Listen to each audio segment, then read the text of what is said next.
Oh, yeah, you know the band. The band is St. Ricketts. The song is With Fire Cannot Burn at www.stricketts.com.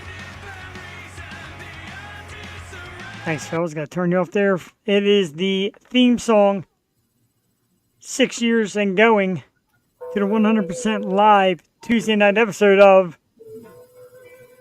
The Robot Show? The Yo Show.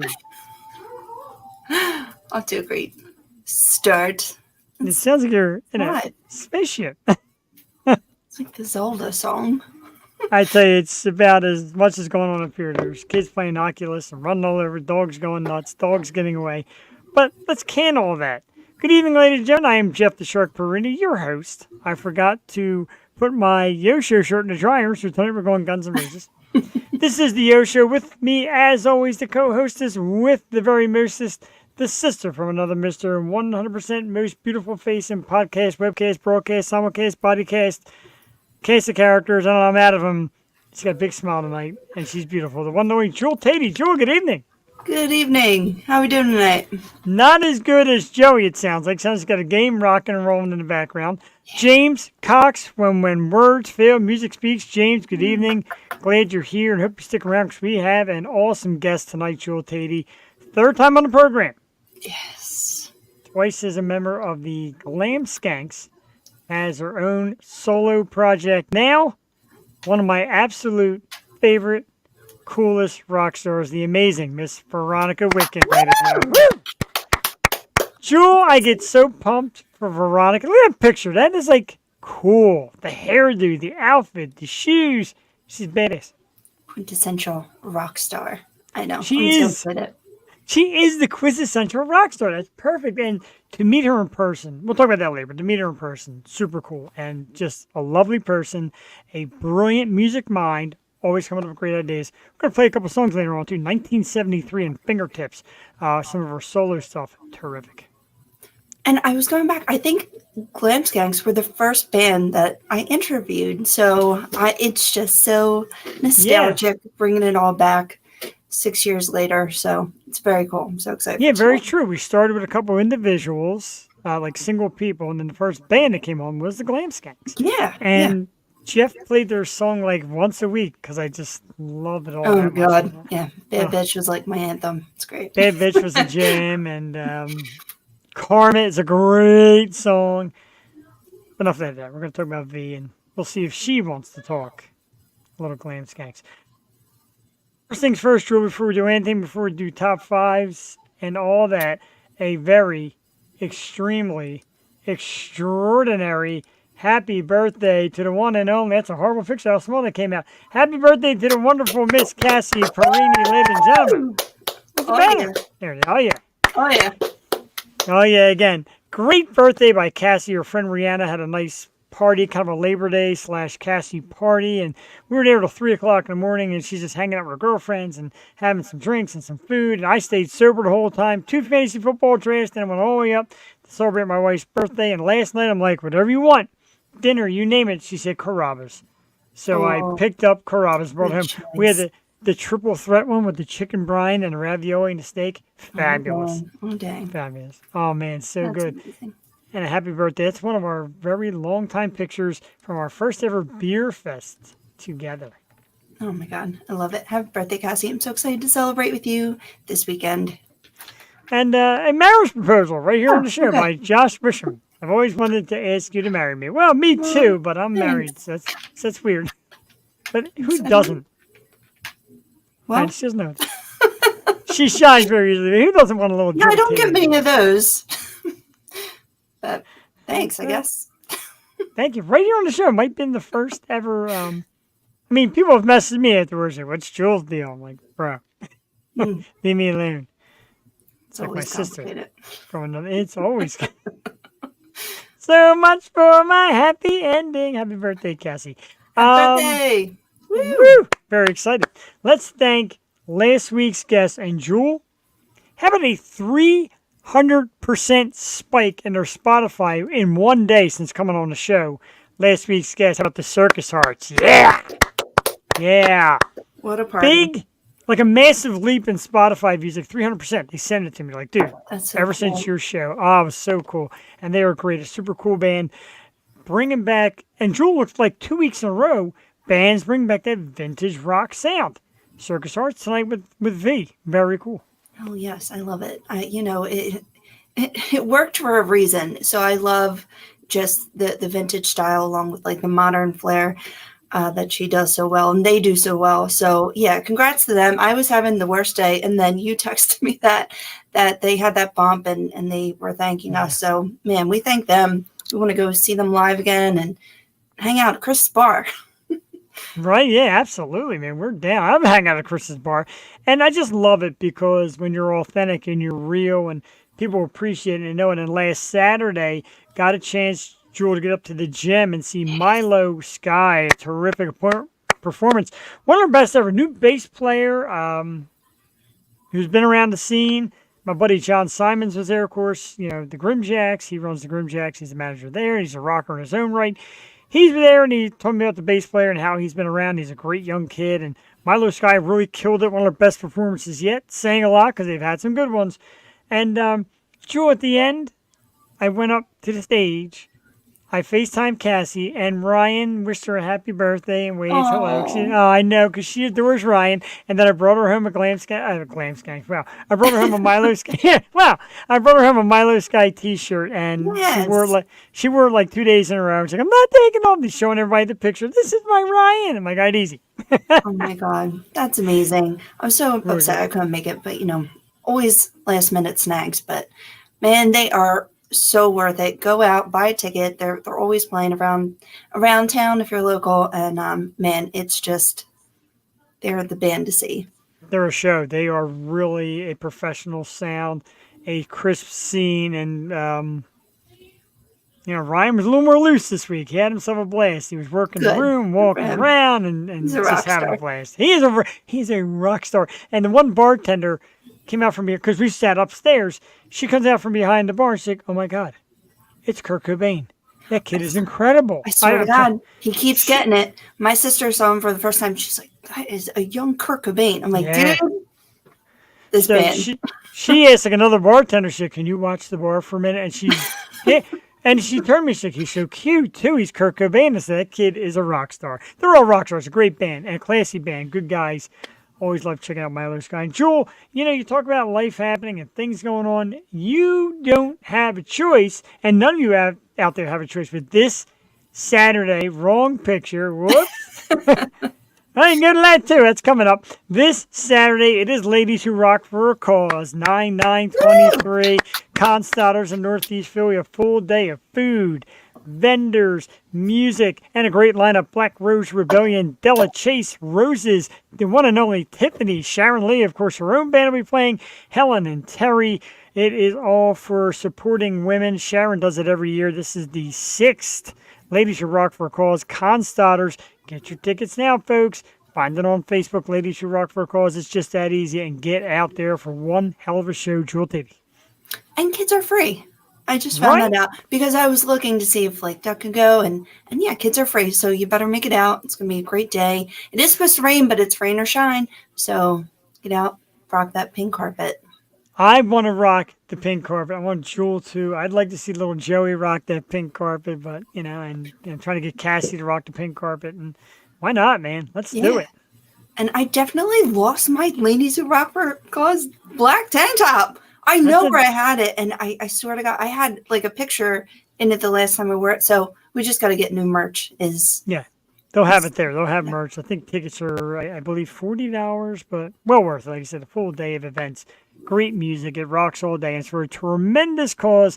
Sharon, just like my wife Carrie. Wow, I'm dead. Just like my wife Cassie, Sharon, a breast cancer survivor. So it means a lot to women. And Julie, your family's dealt with it. So it means a lot to women. It's a great, great cause. And again, she is an amazing human being. Check it out this Saturday. I will flash it one more time. Make sure it's the right picture. There it is. Ladies Who Rock for a Cause, Constadters on Academy Road in Northeast Philly. Legendary place as well.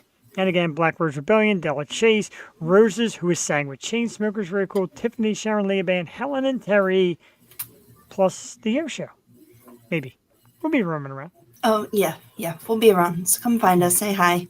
Yeah, well, I'll be wearing the shirt. I don't know about you. Jeff, I just have to say, you must really trust me because you sent me an email with like all of your passwords. I know. You see that? I noticed an answer because I accidentally erased half the show. And I'm like, let's go back and see what I sent you. I'm like, this code, that passcode. Jewel can own my work tomorrow if she wants. Dude, whatever. You have all my passwords. I feel like if there's someone that I trust that's not family. Right. If there's not a bond between the two of us. My secret information. We share the secrets. And, there's moments when Jewel says, this is not show stuff. And I don't bring it. And I appreciate it. She says, this is not show stuff, but, and, we'll share some personal stuff. And we do. So we really are like a brother, sister, platonic love passwords too. Yeah, I don't have them anymore. You gave me your passwords, like everything. Jeff how about just on creates new accounts that I have no access to, so it's fine. like what? Oh, the Jeff Jewel Facebook account? Dude, I don't even have access to that. I know nothing about TikTok. I really don't. Twitter was my. That was done years ago when John still had the stupid, and we changed it, and then they blocked us. Yeah, so am I. I don't even like it. Goodbye, X. Jeff's social media king, so. Oh. Yeah, as long as you go on Facebook and YouTube. And Twitch. A little Twitch thing going on. Let's do top 5, because we're running way late. We've got to play some music, of course. Top 5 bands of the 70s, Jewel's idea. Because Jewel said, these other ones, we've done them. And I'm glad somebody keeps track, because I totally forget. And these are bands mostly that started in the 70s, not so much peaked in the 70s, because a lot of them are still around or were around, etc. So bands that kind of started in the 70s or had their heyday in the 70s and kind of tough categories. I'm sure Jewel did it great. Number 5 for me, Kiss. Started in the mid-70s and really ruled for a while in the 70s. And then 1979, they went disco and suddenly lost their popularity. A little bit. But Kiss, number 5, one of my all-time. In case you're wondering, they're right there. It's Gene, Paul, Ace, and Peter. Kiss. Cool. Number 4, of course, come on now, Mr. Freddie Mercury and Queen got their start in the 70s. Really popped in the late 70s. And then the 80s, they came around with some different stuff. But a legendary band, one of my all-time favorites, of course, Queen. Number 3, AC/DC. And I'll tell you, Bon Scott in the 70s made it happen. I believe he passed away in 79, and Brian Johnson came back and took over. What a great find and what a great band. And AC/DC at number 3. Ryan Risley, if you watch or you watch later. That's right, I said AC/DC at number 3. Number 2, Van Halen, discovered by none other than Gene Simmons of Chris. A great band. I don't know why that's funny, but okay. But I love me some... I'll tell you when you're done. Why, can you hear the noise up there from the kids? No. Can you hear them? Oh, okay. Number 2, Van Halen. I don't know what I said, but... And number 1, one of my all-time favorite bands, Led Zeppelin, of course, leading the charge of my favorite 70s bands. Jewel Tatey, hit me with your top bands of the 70s. And I'm just laughing because my mom asked what you would pick, and I literally picked all 5 of yours. I'm like, wow, you're gonna really? do this, and that. Yeah. I'm kind of in love with that answer. That is phenomenal. I know you, and your number 1 is my number 5 with Led Zeppelin. Gotta love them. I was really torn. I love the Eagles. And then I was like in the Doors, but the Doors, they were like done in the 70s. They started in the 60s. Kind of. They ended so fast because Morrison became a wreck like overnight. Wow. Yeah. Rest in peace, Jim Morrison. 4, Blondie. I'm a girl. Oh, great one. We were talking about her today. Oh, my God, yeah. Still touring, like just kicking ass like she always does. She's still hot. She's still hot. She's getting aged, but she's still hot. There's a Blondie Funko Pop up here somewhere, too. It's up there. But anyway, Blondie. Go ahead. 3, Bowie. And then I had all B names. I'm like, Bowie, Blondie. Well, you'll know the other ones. Number 2, John Denver. Started in the 70s. He was in a folk band prior to that, but he was young, so I don't count that. So John Denver, and of course, Bruce. Oh, bro! Wow. Got his start in the 70s. Also in like not as formed band in the 60s when he was growing up, but Greetings from Asbury Park came out in the 70s. So I'm counting that. Awesome stuff. A great idea. Really, a great idea because I was going best female bands, and Jules like, I'm pretty sure we've done that. How about 70s bands? You know me, I love doing generations, and maybe next week we'll do 80s bands, whatever. But a great category, number 5 is Kiss for me. Gene, Ace, Peter, Paul. That's the only Kiss. No offense to Bruce Kulick and all that. That's Kiss. Number 4 is Queen. Freddie Mercury, of course. Where's he on the Wall of Fame? He's there somewhere in Van Halen. You know, I'll stop pointing him out. Number 3 is AC/DC. It's right, Ryan Risley. AC/DC. Number 2 is Van Halen. And number 1, Led Zeppelin. Jewel came storming back tonight with a great list. Led Zeppelin at number 5. Blondie at number 4.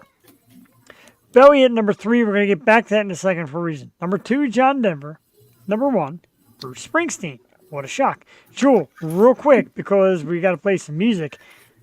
Bowie, your favorite era or type or style of Bowie? Like, what was your, because he had so many different mantras. Like, he became like goth near the end, industrial with like 9 Inch Nails, and the 80s kind of a well-dressed Bowie and Ziggy Stardust and all that stuff. What was your favorite Bowie? You know, and I love it all. And when I was a kid when, well, it came out before I was born, but like I love Labyrinth, but he also like frightened me at the same time. So Yes. I grew up with this guy, and then, you know, it's just here and there. Like I love Life on Mars. I love Ziggy Stardust. I love, oh my God, Space Oddity. Like there's just so many different, I love all the versions, and he's an alien, and he's missed. He is. We've been very missed. And I would say, like, I like the 70s Bowie. I loved like the later 80s well-dressed Bowie with like Modern Love and Blue Jean and China I watched Girl. a video from Modern Love today. I was like, Love it when all the moons come down. Oh, I love that video. I love that song, and he's so great. But that was my favorite era. That era, because it was kind of like me growing up and falling in love with that music. And yeah, man. But Bowie, timeless. It's a great top 5 list. I was going to narrow it down even more. Oh, really quick. I was going to do top songs of 1973 because that's the song. But you know, we ran out of time. We did, and I pressed today because me and Jewel both had very hard days. And, yes. You know, we work hard. Before we get to the music, real quick, a couple of just breaking heart announcements. Rest in peace. One on Mr. Jimmy Buffett. Impossible. Jewel, I feel bad for anybody who has never experienced a Buffett tailgate and a show. Life-changing, mind-blowing. The camaraderie and the drinks and the food and the music and stuff that looks like parsley and all that great stuff just going on at a Buffett concert. Terrific. You'll never replace it. Hopefully somebody takes the reins of that, maybe like a Dave Matthews or something. Somebody recaptures the magic of that awesome tailgate. And he'll be sorely missed. And of course, former Smash Mouth singer Steve Harrell, apparently of liver issues at the young age of 56. Jewel, 2 music stars gone.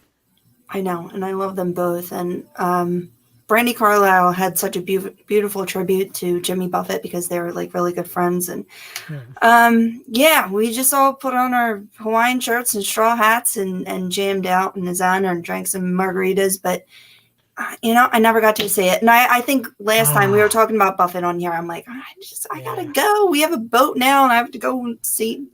But no, I'm so sad. And Smash Mouth, like that was such a part of my childhood.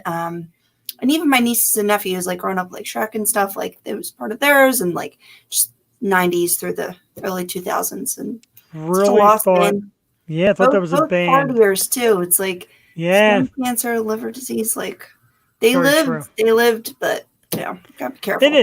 They did live it up. And like Smash Mouth was a band around that time where we were kind of starving for bands.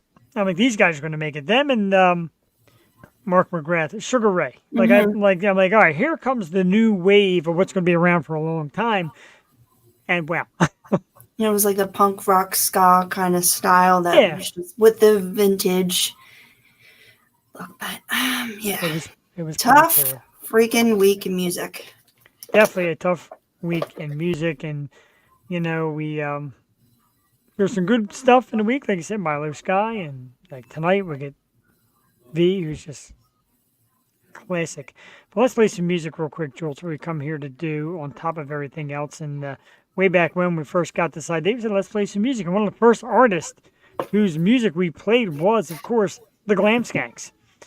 One of their founders is with us a little bit later tonight, Veronica Witkin. Let's play the song 1973. It is groovy. It is hot. It's got a little bit of everything, Jewel. I love it. I'm going to play it right now. Our guest tonight, Veronica Witkin, who will be with us around 8:30. This is her brand new hit, 1973. Enjoy here on the Yo Show. We'll be back in 3.5. Woo! Indeed. Get hype!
We're going to pause that because I want to keep it. Oh, my God, yes. I got to tell you, Jewel Tatey, Veronica Witkin, 1973. I'm going to tell you something.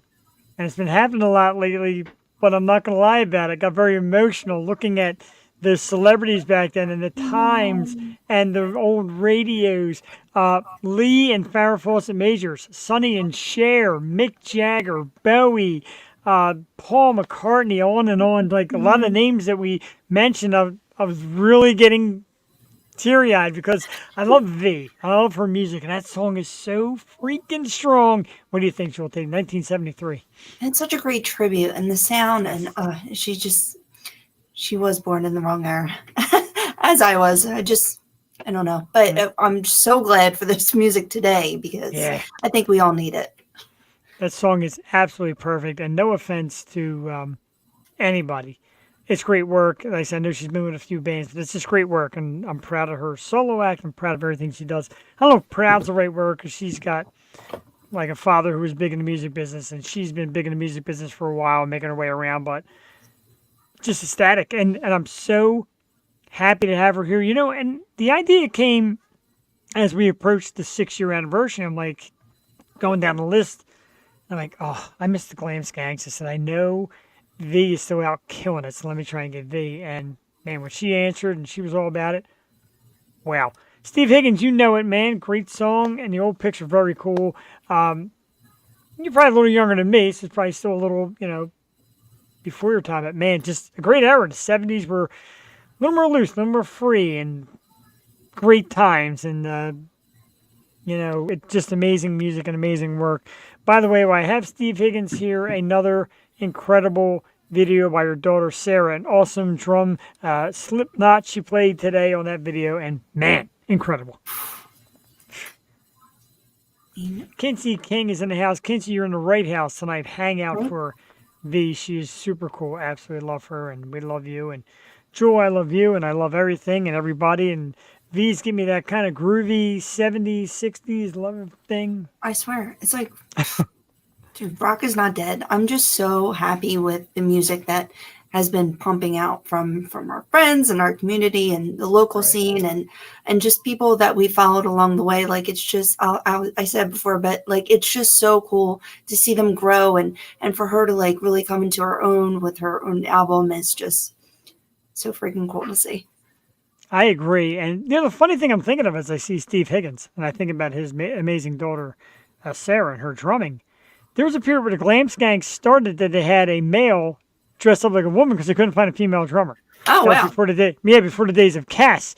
And that could have been your launch. Oh, she's a great drummer, man. Yeah. Cass is good, too. Sarah Higgins is awesome. But Cass was cool. I like Cass.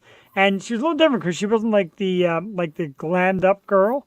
Mm-hmm. But she was so cool, man. I'm like, all right, great times. Oh, was a great other 70s band, all female? Josie and the Pussycats. Oh, well, yeah, of course. How do you forget that? That was my show. Oh, my God. It's like the female answer to the Monkees, ladies and gentlemen. That cartoon was great, though. And the movie was great as well. It was. And, I still have my Glam Skanks merchandise, but I didn't bring it out tonight to show V. Number one, we'll let her dictate what we Glam Skank and what we're doing. Number two, I keep bringing them out, and I'm going to destroy them. So I'm going to stop moving them like a nice pin. But very cool. Keep it contained. Need like a shadow box for all our merch. I know, right? Like I've got all that stuff there, and I got my autographs down here still, and we're going to do Man Cave Scores later tonight, too, because I got some good stuff. Had my fantasy football draft over the weekend, Jewel, as well. How'd you do? Not too bad. The one league I did that with both Jalen Hurts and A.J. Brown. Oh, yeah. So I got you have them? Oh, yeah. I got some good. Eagles put together a combination of Hurts to Brown, so let's hope for some big things. But it's fun. We get the back room up at Pal's, and we spend the day. We eat, we drink, we have fun, we draft. And then from there, the drive all the way up to Plumsteadville for my wife's birthday party. So I was an active person. You know what I did yesterday yesterday for the first time in like 30 years? I slept till 3 in the afternoon. Wow. Yeah, and sober. I didn't even drink a beer the whole weekend. That's shocking. I don't know how. I just think, because I think it hurts. I think it hurts when you get older. It just hurts to sleep too long. I was like blown away, and I said to Cassie, I'm like, what did you do? Did you stay up? We stayed up. Well, we stayed out at Plumsteadville till 4 a.m. So yeah, that's a pretty hike. That is a pretty hike. And speaking of hikes, I would get on a plane right now and fly out to California if I knew I could to hang out with our guest tonight. And again, third visit on the show, first time doing it solo. When I tell you, ladies and gentlemen, one of my absolute favorite rock stars on the planet Earth. I adore this woman. I worship her style and her music and her delivery. And when, like I said, we were looking down the years, Jules, we're in year number 7. I'm like, guys, who's from the past? I'm like, holy shit, Glam Skanks. And I went right to Instagram, found V. I'm like, Let's get V. Let's absolutely do it. And Jules like, oh yeah. So here we are. Let's bring around a super talent, an amazing singer. We just had the song we played a few minutes ago right here. Let's bring out Miss Veronica Witkin Rice as Times of Change. Hey. Hi. Hey. Veronica, I got to tell you, thank you so very much. And I mean it when I say it in the most platonic, professional way. I adore you. I do. Your music and your style and everything is just absolutely amazing. What happened? I love your background. That's my favorite movie. Death Oh, Proof. I thought I thought I slipped in my tongue or something. I'm like, what happened? But No, that's yeah, so cool. Sorry. we do. We adore you. Everything about you is cool. I mean, just cool. Like the epitome of the word. From the style to the hairdo to your music to your brains about the business and even your life now. Since we've seen you last, you got married and everything. Things are changing, but you're still congratulations, and you're still badass. So, man, I don't even know where to start. I'm serious. I'm like actually getting nervous all of a sudden out of nowhere. How are you? Yeah, how are you? For God's sakes? I'm great. Thank you so much for having me. This is super exciting. Like, it's great to be back. How are you guys?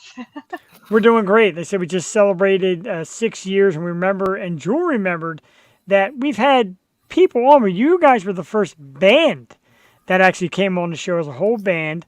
And you were also the first band I interviewed when I did this show originally with John way back when we met you in Glenside. We sat in the Keswick in the lobby and met with you girls.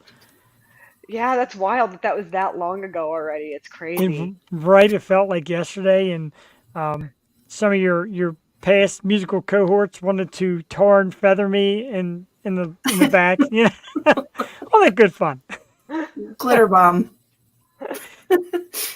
So we played your awesome new song, 1973. We adore it, and it almost made me cry looking at the memories, etc. And again, you're like a vintage person. Tell us about the song, the creativity, and your solo project, because it's awesome so far. We love it. Oh, thank you.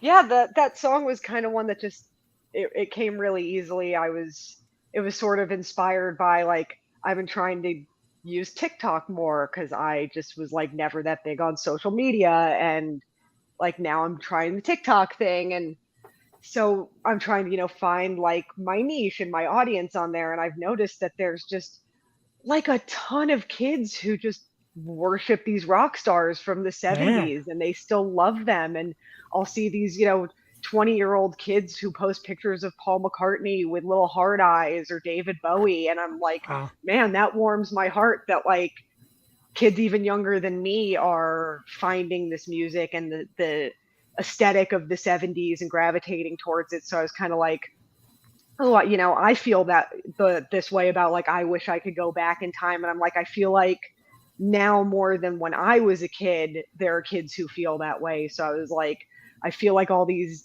kids on TikTok now can relate to this sort of, if I could go back to this era with all these rock stars and the glamour, but also, would it be better because, obviously politically things have changed and socially. So it was kind of that internal thing that you have if you love that time period of, oh, it'd be great to go back, but like, would I be happier? Would it be any better? Would my life be any better? Or would it still just be the same kind of attitude?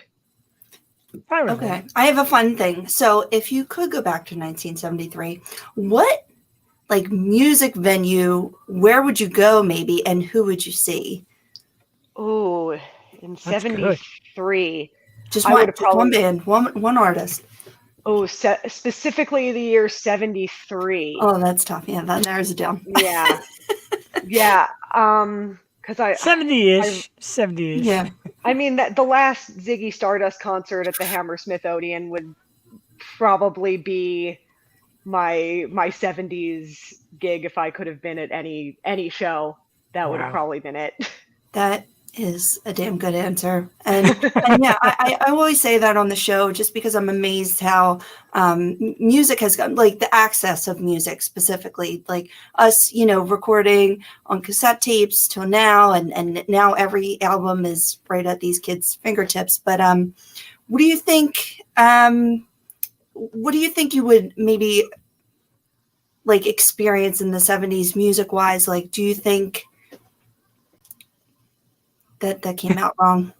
But just the access point. Do you think that because we're always nostalgic to be back in a time, but I think that we just get to discover everything now because we have the 60s, 70s, 50s, going into And the social 80s. media, like you said. Yeah, like social media has just made it so easy now. So, I mean, I guess it's like a love-hate relationship. Do you feel it's like a love-hate relationship with social media and music?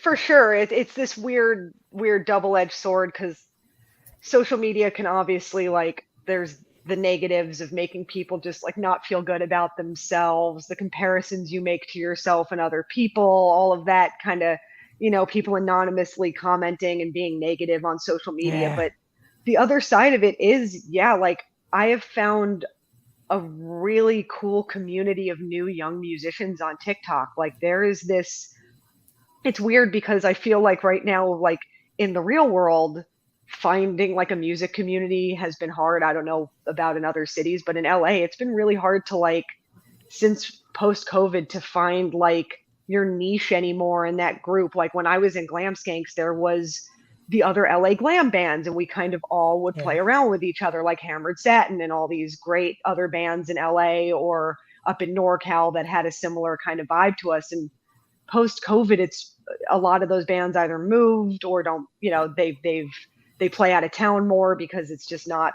great out here right now. But TikTok, like I'm finding so many cool young bands from all over the world who love all the same kind of things I do. And I've discovered some really cool new bands because of TikTok. And I definitely think like the difference between even 10 years ago on social media and how people were discovering music versus how much music people discover on TikTok is amazing. Yeah. It is pretty cool. And we've heard it from a lot of people doing the show that how many we get. And if you don't mind, I don't know how active you're on Facebook, although Sunday when I had to admit somehow lost your email, you were right there with it. I like to send you a page called Future Stars. It's something that we hang out at here in Philly, and it's all young kids, young bands, maybe anywhere from like 16 to their 20s, etc., and even some older bands. And they play a lot of cover songs, a lot of originals, and I think it's stuff that you would appreciate. And I'd love to just kind of hear your feedback sometime. I'll send Oh, it to you yeah. on social media. I think it's really cool. And there's a woman out here, Atlanta Brokers, who does an awesome job. And she goes to music schools and social media and finds these great young bands who are doing it like they used to back in the day. I think it's something you would appreciate, and we love the way you do it. You have such a nostalgic style. Do you get that from growing up musically in your house, or is it kind of like you just know that's when, no offense, that's when it was better? I mean, I'll definitely give my family credit for just raising me on like I can't actually remember hearing the Beatles for the first time because that was just in my life forever. Like I was born and they were playing the Beatles around the house. So Love the I grew Beatles. up with yeah, I grew up with, Beatles, Bowie, Zeppelin, like my Yeah. mom, Oof. my dad, my aunt, they all showed me, and then all of their friends. And most of my friends growing up, their parents showed them all the same music. So most of my friends growing up all like 60s and 70s music. And yeah, somewhere down the line, I mean, I kind of was never one of those kids who liked all the same things that other kids my age usually Yeah. liked. I liked a couple of like when I was, I was into like the Spice Girls when I was a kid and Britney Spears. Like I'm It's definitely that okay. generation, but like I also grew up like the Go-Go's were one of my favorite bands when I was like Oh, 5 years old. That was like a big one sure. for me when I was like a little girl. So it was just mostly, yeah, my family kind of exposing me to that stuff. And then I also loved, they showed me a lot of movies from that era too. So it was like between the music and the movies and the fashion, I think I just absorbed all of it. That's pretty cool. And I'm going to ask this. I know we've probably asked it before. I'm going to ask again for new audience that tunes in either live or recorded. When did you first pick up a guitar and really get into it? I had always kind of, they were always like sort of around, and my dad bought me little guitars here and there, like little tiny baby ones. But when I was like 12 was sort of when I really sat down and was like, I want to learn how to do this. And I think Very cool. then like 13, I started my own little band and was playing, in the garages in our little neighborhood and that kind of thing. But yeah, around 12 was when I I started bass first. I played bass. I started when I was around 11, but then I picked up guitar and I was like, oh, I like this even more. And then that kind of went from there. Yeah. And No that's so offense, good to bass hear. players, a little more glamour in the guitar. Go ahead, Joe. Yeah. No, I love bass though too, but that's so good to hear because my family is very musical. I can't play a lick, but just having instruments around is just a good environment to grow your talents. But were you shy? Like it doesn't seem like you were ever shy or had stage fright. It's so funny because I'm very antisocial in the sense of like when I was in school, I was terrible at making friends. I hated like the whole school experience. I was very quiet. The teachers would always come to my parents and be like, she doesn't speak in class, she never speaks up. And when I was around 12, my parents signed me up for, one of those like rock and roll School of Rock kind of Oh, camps. okay. After that movie came out, they were like, "Oh, we're going to sign you up for one of these camps." And my mom was terrified. She was like, "Oh my God, she's never going to on this kid on a stage. Like she is so shy. She never speaks up." But as soon as they put me on a stage with a guitar, I was like another person. And I guess Well, somewhere that made my social skills better after a few years. Like my social skills were so bad. I was homeschooled through high school. Like after wow. I did the school thing and it was a terrible experience. So my parents were finally like, all right, you don't have to do that. You're clearly not meant for that world. But even Wow. still, my parents were sort of terrified I'd get no social life if I was homeschooled, but I was in bands, and that kind of gave me the social experience that I needed. Amazing. How was that experience? If you don't mind talking a little bit about just the girl camaraderie and tour life, because you guys toured all over. I mean, it was definitely it was such an interesting experience because like me and Millie, our bass player, are still like really really good friends. We talk I all the love Millie time, too. I and love all yous. I love Millie. yeah, and I'm still friends with a few of them. But like Millie and I, we always text, and her and I are always joking because other people are like, "Aren't you guys sick of each other? You spent so much time," and we're like, we experienced everything together, like the Right. good and the bad, like every single one of us has probably at one moment like broken down hysterically crying in front of the others, or had a fight with one of our partners and everybody else was there to console us. It was like, I mean, it really was like being in a relationship, but if like four women were in a relationship. So it was a lot of, depending on who was it. I mean, obviously it's no secret that we had a lot of people kind of come in and out of the band, and a Yeah. lot of that did unfortunately have to do with touring because not everybody kind of enjoyed it. Not everybody's kind of meant for, sleeping on floors and eating kind of crappy food and, whatever we And had to do. So, talking to weird guys at the Keswick Theater, and I get it. yeah, so it was, a lot of the tension kind of would stem from people who had never toured before, and then they join the band and be like, oh, maybe I don't like doing this. Maybe like they all love doing the Adamant tours. Those were always great. But Oh, then we go and we do like some kind of small headlining tour of a bunch of dive bars, and inevitably somebody would be like, "Oh, yeah, I don't like doing that though." I So love that, that though. I know. I mean, to most of us that was the best part. But there's every once in a while, and so a lot of the tension would stem from like we do 6 weeks headlining dive bars playing. We would tell our booking agent like, don't give us any nights off, and then inevitably one person would be like, why did you guys tell him to not give us any nights off? And then that would start some kind of whatever. Somebody would have a crush on somebody else in the band, and then that would be a whole new drama. it Yeah. was it was men or women, you put four people, or in our case six, because we always Sure. had some crew members in a van with each other for like 6 weeks.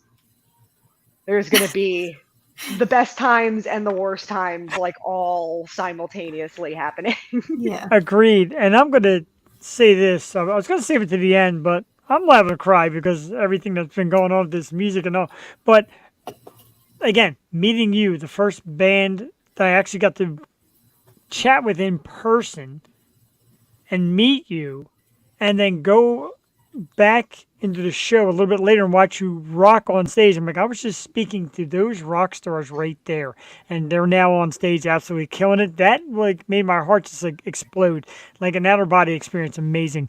How does it feel to know that people just get so geeked about your music and love to see you on stage and get just that worked up and amped to see you perform? It's got to be like kind of a pretty cool feeling, but a scary thing, especially now being solo. I mean, it's something that like I mean, honestly, like I still kind of don't believe half the time that anybody even gives a shit about what I'm doing. Honestly, it still We amazes me do. like when anybody cares, and that the fact that even through glam skanks and everything that kind of came in between then and now, that like people still stick around just means so much to me, because like it is definitely also scary going from having like my girl gang and being the guitar player and kind of being able to step in and out of that sort of spotlight and let the front person kind of handle that. And You were kind of the it's boss, definitely though. a You were kind of the boss. I always I meant in a I good think way, though. But I think I always just felt so comfortable up there that it was easy for me to be like, oh, this is where we all need to be, especially when it was like that early core, lineup with like me and Millie and Allie, that like real, we all kind of had the exact same vision for how we wanted yeah, everything to look and sound and feel on stage. So it was a very easy, like, cool, I got two other people up here that like we all know exactly what we want to give to the audience every night. And now it's sort of like, ooh, I'm the only one figuring out what to give the audience every yeah, night, scary. and like how I'm going to give it to them and make sure that the people up there with me like can deliver that, because that's always kind of, that was so sort of always kind of the struggle post Allie in the band, was making sure that anybody else who came in still had that collective vision with us. And so that was just even knowing that like that vision that the three of us had was something that really resonated with people, and that people did, want to come and see us, and they were coming early to see us with Adam, or then they were coming to see us separately after they saw us with Adam. Like, man, it means so much to know that people still, from at the first time people came to do it, and the fact that like all these years later that there's still people out there that listen and stick around and kind of try to keep up with what's going on. Like, it means so much. I'm going to tell you right now, and then I'll let Jewel tell the story because here's how I do it. I'm going to look at it real quick. Or Jewel, you can actually ask something while I'm doing it. 'Cause it Oh, might you take me know a what? minute to I think about it. Go actually I ahead. looked behind me because I knew it was somewhere, but it ripped. But I love my poster so much. Look, it's the same one as you. Oh my God. Yeah, cool. Yeah, I have to hang that up. But yeah, definitely my favorite movie. But my question was, how do you think you came up with your new sound? Because 1973 is nostalgic and it's a little emotional, but Fingertips is pretty hard. Like, do you have a vision for your new sound and the new stuff that, or do you think you want to experiment more with different sounds and styles? I've definitely, now I'm kind of more in the like experimental phase. That's I think the biggest difference between like being in a band versus being a solo artist, is like a band you kind of all go, this is kind of the sound, these are the influences, this is the image, this is the thing, and you all try to find that common ground that everybody likes, and that's kind of your sound, is where everybody kind of converges. And whereas like a solo artist, I'm like, one day, oh, I'm going to write a song like this, and then the next day, oh, but I want to have a song like this person, or oh, today I want to kind of be like that or this. So it's definitely, I'm trying to like reel it in, and the challenge and kind of fun part of that is trying to make it all sound like one artist without it sounding disjointed, but still getting to kind of have my fun of like, oh, okay, today I want my power pop 70s nostalgia song, but tomorrow I want to do my heavy, F you to internet trolls. And maybe, Mhm. But but you I could do mean, it all, so why not? All right. and I mean, part of the genius there is my dad does all the production, and he's kind of the one who will then bring it all together and all the different ideas that I have, and be like, okay, well, this is what maybe we should do for a record, or this is how we can kind of make these two songs that don't normally sound like they'd be on the same record. This is kind of how we can make them work, in the same context and things like that. Because now I have no band members to reel me in when I kind of go off on little musical tangents and I whatever. So kind of now like he's that kind of though. the one I like who, yeah, I mean, my thing has always been like smoke a bowl and just sit there with a guitar, some pedals, and just make some noise and see where it takes me. And Oh yeah. before the other girls kind of used to be like, that's maybe a little too weird. What were you doing there? Whereas now that it's just me and my dad's producing, he'll be like, that's really weird. Let's do that one. Yeah. yeah. So he at Aw. least indulges all of my like stoner kind of weird sensibilities. I tell you what, man, I'm already ready for weekly episodes of the music experience with Veronica Witkin Rice. I love it, man. I love your stuff. And I'm looking at my playlist, and religiously, when I tell you, Teenage Drag Queen, Glitter City, Fuck Off, Karma, Bad Bitch. When I tell you that the whole album, and the fact that that album might be overlooked by anybody is a sin. Dynamic album, and I credit you, and of course I credit the girls for a great job. But I call you musical genius. I said the jewel. I tell my wife, I tell my friends, musical genius. It seems like everything that comes out of your brain and your work comes out. God forbid for saying is perfect. Wow, thank you so much. Thank you. I like just such a fan, and I said, and I say it platonically and professionally, I adore you. I adore everything you do. Your style and your look and your music, it's so cool. Do you do all your own styling? Because every outfit is razor sharp too.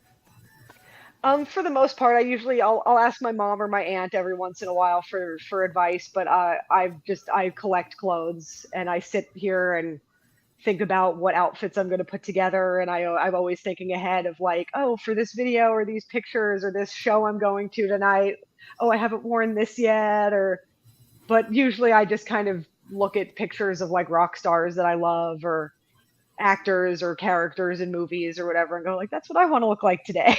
Yeah. Tonight, by the way, razor sharp, perfect I tonight. know. And we were just like, no shit. We were just having this conversation how we wanted to be desperate for Halloween, like me and the girls. But no, your artistic vision just is prevalent in your music and everything. And you just had such a rich background. You play with so many great people. Johnny Depp, even like, who's your favorite person to play with, like of all time?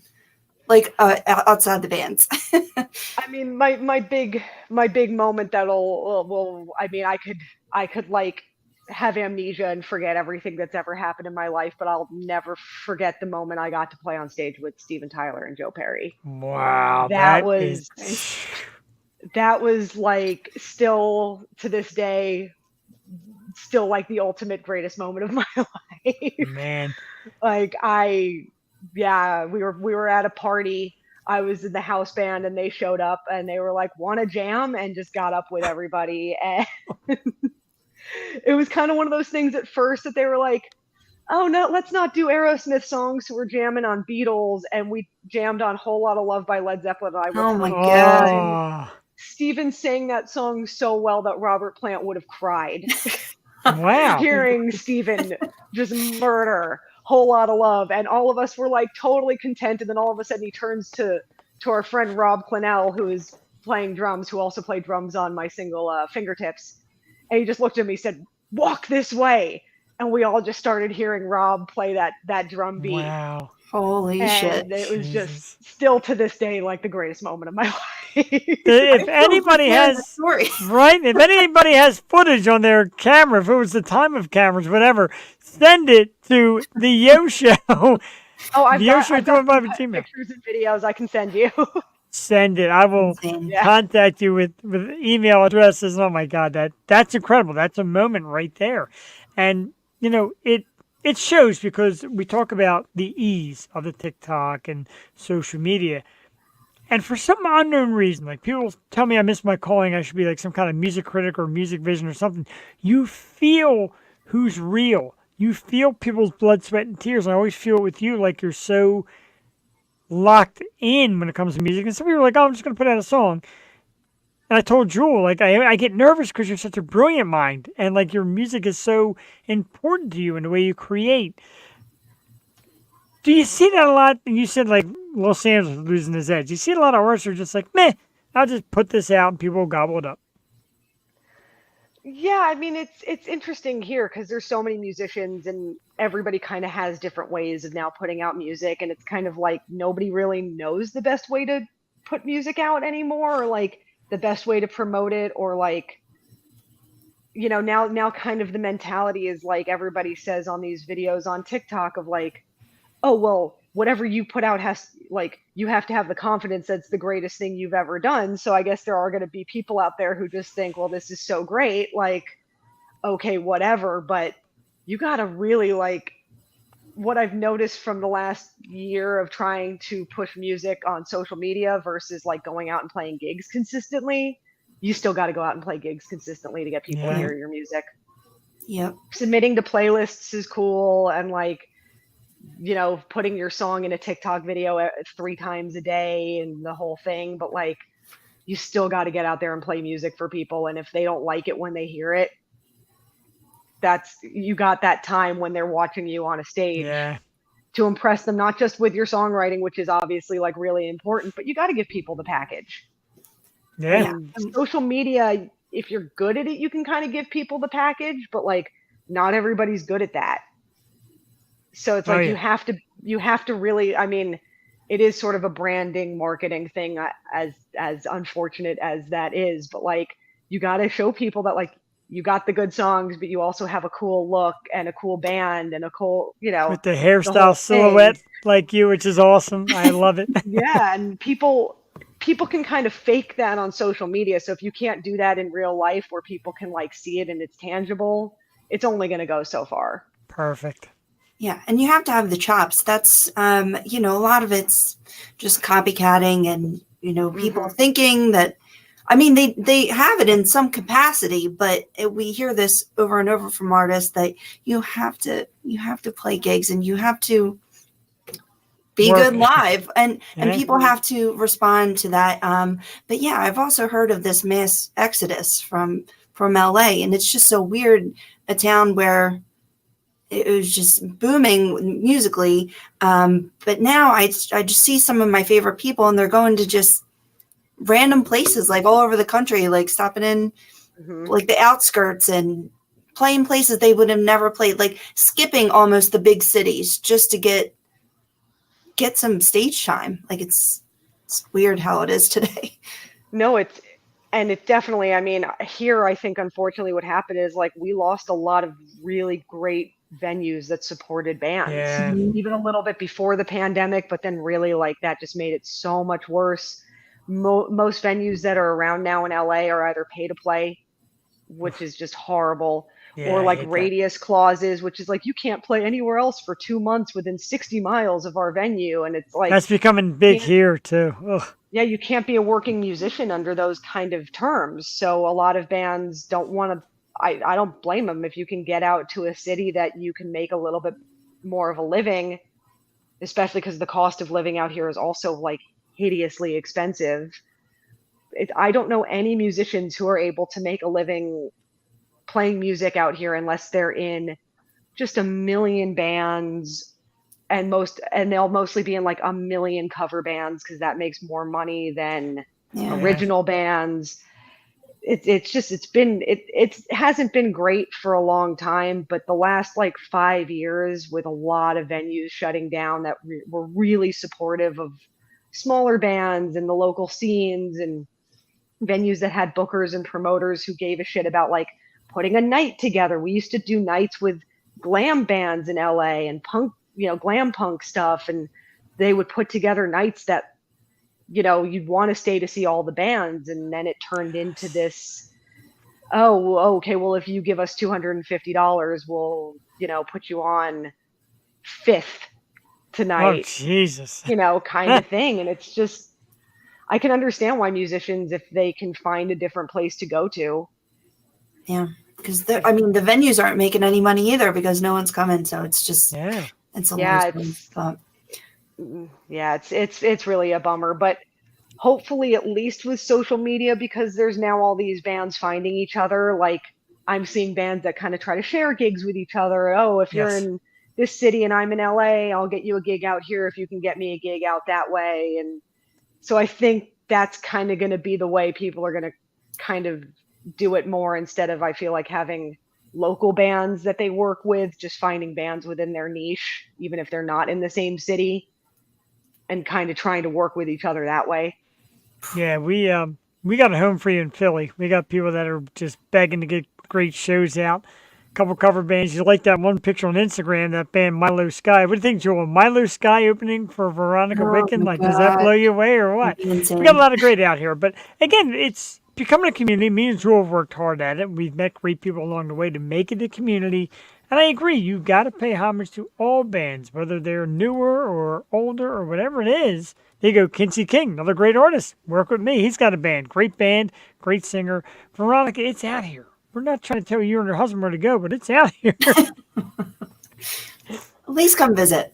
Well, I will Yes. definitely. I'm hoping to get on the road and get out next year, tour the States, kind of get out of LA, play some music. Especially, I'd love to get out to the East Coast, play out that way. Hopefully soon. Yes, please. Yes, please. Obviously, like I said, you changed a little bit. You've gotten married since we've seen you last. How does that change your musical approach and the time to put into music? Because even the show that we do here, people are like, it's no big deal. It's a podcast. It takes a lot of time. My wife's like, whenever you're ready to spend some time with me, honey. So how does music kind of affect the relationship? I know it looks, I don't want to say it looks great. It's great. You guys look very happy, and we're happy for you. But how does music kind of work its way into there? Well, I got very lucky that we both are never home and we're both working on music, because my husband Eugene, he's in a great band called American Mile, I'm writing and that down. they're on the road. He plays up in Sacramento all the time, so he's gone every Thursday through Sunday. Oh, wow. He leaves Thursday morning and gets back really late Sunday night, or like really early Monday morning, pretty much every week. So we're both very understanding of, oh, I'm going to be gone. I'm not going to be home for a month or 4 days, or, oh, we have to cancel date night tonight because somebody has to now rehearse, or a Wow. gig came up. Like, we're both very understanding. I think you kind of have to date with it as a musician, like within that realm, in a way that's like with people you're non-competitive with and everything like that, because people I know who are musicians who are married to people who are not, they don't always understand. Like, I'm the only one out of all the wives and girlfriends in his band that I'm like, oh yeah, take as much time as you need, go as long as you gotta go, it's cool. Like, And the you other get ones it. will be like, yeah, the other girlfriends and wives will be like, oh, you're gone again, and I'm like, oh, it's, gotta do what you gotta do, it's the job, Right? you know. Yeah, you have to have that understanding, and that's just another thing we ask all of our artists, and they always have a great support system. And again, I love that it's a family for you, and everyone's just so supportive of each other. Are you writing at the moment? Do you have any upcoming releases like within this year? Yeah, I mean, so the plan has sort of been, because, like, I don't know how to release music anymore. It used to just be like, Yeah. you made a record, you released a couple singles, and that's I think TikTok. kind I of think all. that's what people are doing now. Yeah, so now the new plan is like, I'm just going to keep releasing singles until I've released enough that they all kind of compile a record, or maybe an EP first. I'm kind of feeling it out. I've got 3 more that are already recorded and just ready to release, that I'm going to try to drop every month and a half, 2 months. So the next one will probably be coming out maybe by the end of this month or sometime next month. We're still Sweet. kind of figuring out. It's also one of those things, I'm trying to do a video for every song. So Oh, I try to yes. plan the release of each song with every video. So I'm kind of doing that, but I'm always kind of writing. I have a bunch of songs that I'm getting ready to record. So there'll definitely be more singles throughout the year, and then probably a record next year, maybe an EP first Oh, at the beginning of right. the year. I might do something like the first 5 singles that I release, just put them out as an EP after they're all put out, and then move on to a record from there. I have the luxury, because my dad records everything and I got studio time and he helps me put it out, Yeah. that I can kind of record and release things at my leisure. As soon as, like, 1973 was kind of one of those songs I thought I had a list of all the songs I was going to record, and then I wrote that one in like a couple days, and I went to him and I was like, we got to do this one, even though this one's like new and not on the list of songs we had. And he was like, yeah, what if I come in with something better than the batch that we had, we'll then kind of reconfigure. So it's kind of one of those things that, while I think I know what a record might look like or sound like now, because I'm always kind of writing new stuff, it could evolve. It could always become something different. Very cool. So I want to preach, and I want to campaign for vinyl. We need it in vinyl. And you're vintage enough to do vinyl. Hit me with it. I got a record player over there. I got a few albums. I definitely think that's something that you can absolutely accomplish for us. Again, like I said, we could go on for hours. We're already well past the half-hour thing, and I still so much to talk about, and I don't want to keep you too long, but I do want... I got nothing going on. Okay, so anyway, no, seriously, like I said, we would love to see you out on the East Coast. I had a blast. I felt, when you think back, I was new to doing any kind of podcasting, so to me, it didn't really sink in that, wow, this is an experience, hang out, go to the bar, drink tequila at rock stars. It didn't really dawn on me back then, but it certainly does now. But you're talking about touring. Now, when you tour as a solo artist, I guess you got to really bring a big team, and I guess it gets kind of pricey. Yeah, I'm kind of not sure what that's going to look like yet. It's interesting because like I'm actually right now in the process of just like finding band members to play with so I can start getting out there, and that's been its own journey, auditioning people and going through all that again. But it's one of those things. Yeah, I'm not really sure what it's going to look like until I kind of start planning it, because I'm always kind of used to having like the 3 bandmates with me plus a tour manager and then like a driver / roadie. So we kind of always need at least those 2 people on top of whoever's in the band. I'll drive the bus, damn it. You get on the road, V. I will drive that bus. Absolutely. Yes. Right. And you said about music videos, get them coming, because me and Jewel, we can't really announce it yet. We got a little something coming up with music videos, and so nice. Let's do it, man. We're excited for anything you do. Yeah, and excited for anything you do. The video for 1973, they're editing it now, so that one should be coming out by the end of the month. That one. Oh, very cool. We rented like a really, really cool 70s house and just threw a house party and invited a bunch of friends and rented an old 70s, like an orange bug and drove around and got like drone footage and stuff. It's all like, I can't wait to put it out. So that's going to probably be coming out towards the end of the month. Very cool. I'm not trying to do a cheap plug or cheap marketing, but next time one of those videos are shot, social media, man, look me up. I will fly out to that. Yes. Absolutely. You are groovy. You are cool. You are 100% super talented in everything you do. And we're excited for your solo stuff as well. It's great. We're going to play Fingertips shortly here, but I'll let you go. And we'd love to do this again. When it comes together as an album, we'd love to bring it back. For everybody out there, you can find the amazing Veronica Witkin on Instagram, _Witkin_music, or Veronica_Witkin. A lot of places to find her website, wiccanmusic.com. Find the music on Spotify. Watch the videos on YouTube. The new hit song is out right now. It's 1973. And if you missed it on the show, watch the replay or go out and buy this dance song, because it is perfect. And the video almost made me cry. The pictures, my God. Oh, thank you. Absolutely. And like I said, I'll say it again, from a professional standpoint and an admiring standpoint, I adore you. I think you're fabulous. You're one of our absolute favorites here on the show, and we'd love to bring you back. Solo, anytime. New band. Anytime. Tomorrow. No, okay. A big round of applause, Joe, you and me, Veronica Witkin Rice. Thank you so much for your time and your appearance. And we'll talk soon. Have a great night. Yeah. Well, thank you so much for having me. I really enjoyed it. Yeah, it was our pleasure. Like I said, I looked at the clock. I'm like, no way. Because we don't like these then, but we will do it again soon. I thank you so much, Veronica. Oh, well, thanks so much for having me.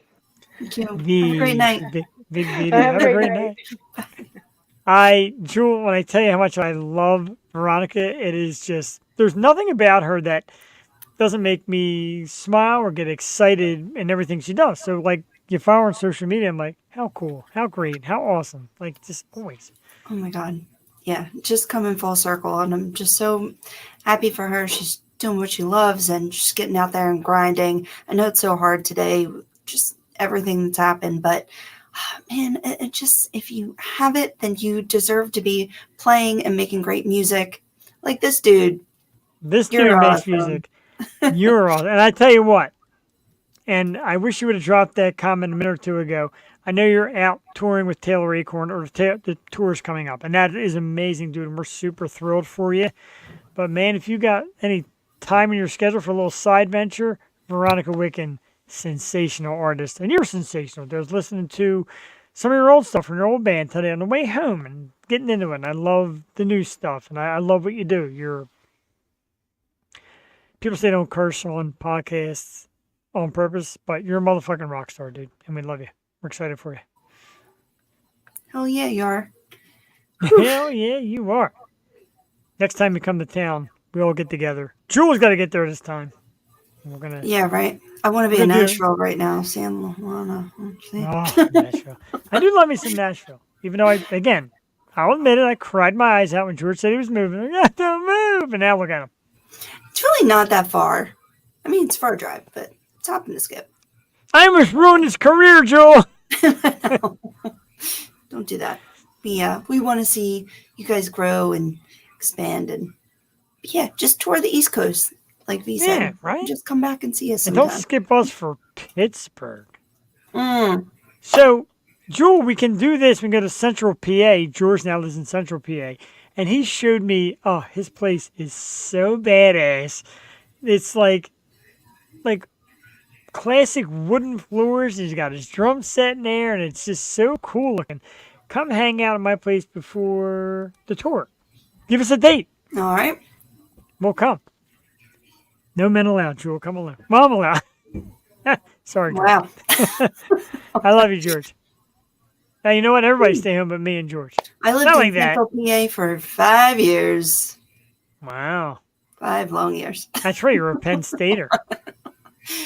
Yeah. George becoming a mountain man. That beard's going to get real long and real puffy. You're awesome, though, dude. You, Ricky, Taylor, we're excited for it again, man. Even if we don't make it, we will, pay homage to the music and the rock star. And when the tour's over, we bring you back. And I want juicy stories. Juicy. Like oozing with bad news and bad decisions. Well, bad stories. Come on now. That's what I mean. Like bad isn't like. Oh, bad isn't good. Ricky's a Penn State alumni. How about that? Oh, yeah. We are. All right. We are. I love me some Penn State. I love going up there. It's a great town. And man, can you get drunk up that way.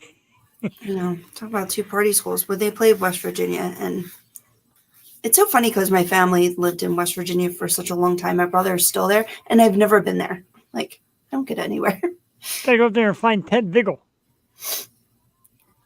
No. Is his name Ted Vigil? Yeah, it's the John Denver guy. Oh, yeah. Isn't he from, like, Seattle or something? Probably. That's why. That's why you can't get him. He's a John Denver cover artist from New York City. Oh, my God. Oh yeah, but George. Anyway, I saw Chris Pratt in Nashville, right? He hopped on stage, and then last night, Lana Del Rey hopped on stage at that same bar and sang "Stand by Your Man." Oh, is that what she sang? That's a good tune. You would have fainted. I would have. They would have had to physically restrain my ass. And that's a line from Death Proof. I can't believe she had a Death Proof poster. We were literally talking about it and like listening to the whole soundtrack. I got the poster right here. That's so funny. It's my favorite movie. It's a good movie. It's a good song. Like, I would cry if I was out somewhere and George Powell dedicated a song to me. I think I'd cry. Yeah, right? Oh, dude. Jewel had an amazing time. We had an amazing time. It is a great town. There is just, as you know, dude, and as you told me, like, look, every night, there's music. Every night, everywhere. And it was your move to make it go.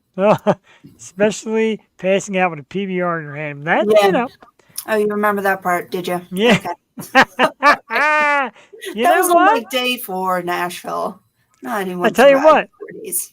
Not for nothing. Not trying to make any connection. It's kind of cute that he remembered that part of the story. So, I don't even remember that part of the story. You listen. At least someone does in this arena. George listens. Jeff barely listens, but George does. Funny.